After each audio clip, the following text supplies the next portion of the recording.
Hi, I'm Wes Whittaker and welcome back to the channel. Emotions are the language of our inner world. They're a complex symphony that guide us, protect us, and often confound us. Today I want to talk about secondary emotions. Secondary emotions are our reactions to our primary emotions. Marshall Linehan, who created dialectical behavioral therapy, also known as DBT, said that primary emotions are natural, automatic response to stimulus or stress. Our secondary emotion is the way we respond to our primary emotions, typically with judgment or some kind of reactive mind that causes a more severe level of emotions and suffering. So if we can have a non-judgmental approach towards our primary emotions, we can really reduce the severity of our emotions and the sufferings that they can cause. The Buddha poignantly called that the two arrows. He said we're often struck by two arrows. The first arrow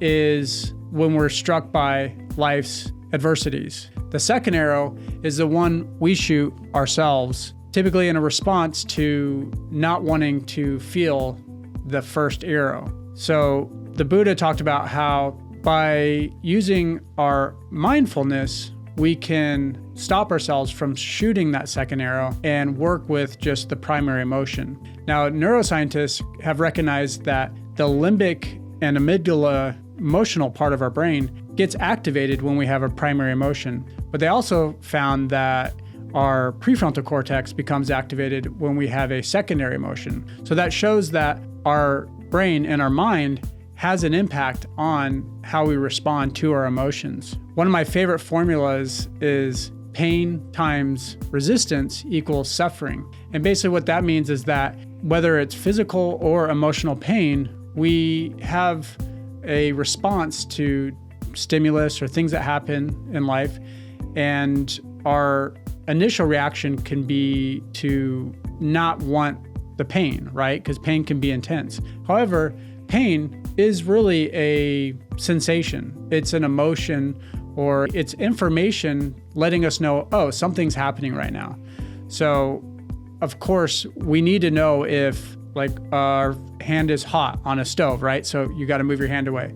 For example, sometimes our anxiety gets to the best of us and we start to think, oh, there's something really bad about to happen, but maybe nothing is about to happen. And then sometimes because of the anxiety we're feeling, we have a fear of anxiety and we don't want to feel anxiety.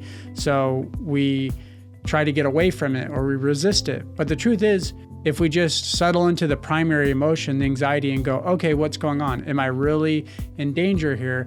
I can parcel out what kind of situation I'm in and then respond accordingly. So another way that secondary emotions can show up is you might have let's say shame, a secondary emotion, to feeling anger, a primary emotion. And there's nothing wrong with feeling anger when you really need to feel angry, but we might have a judgment against that. So finding a way to work with the primary emotion allows us to work with it more directly. Now, some things that you can do to help work with your primary emotions is use, for instance, mindfulness. With mindfulness, you can catch and notice if you're either responding to your emotion, being observant of it, bringing attention and awareness there, or if you're reacting to it. If you find that you're becoming overreactive to something and you're getting flooded with emotions, then what you can do is use maybe like a breathing exercise, like calm, slow, deep breathing to regulate yourself. Or you could talk to someone, or you could go for a walk.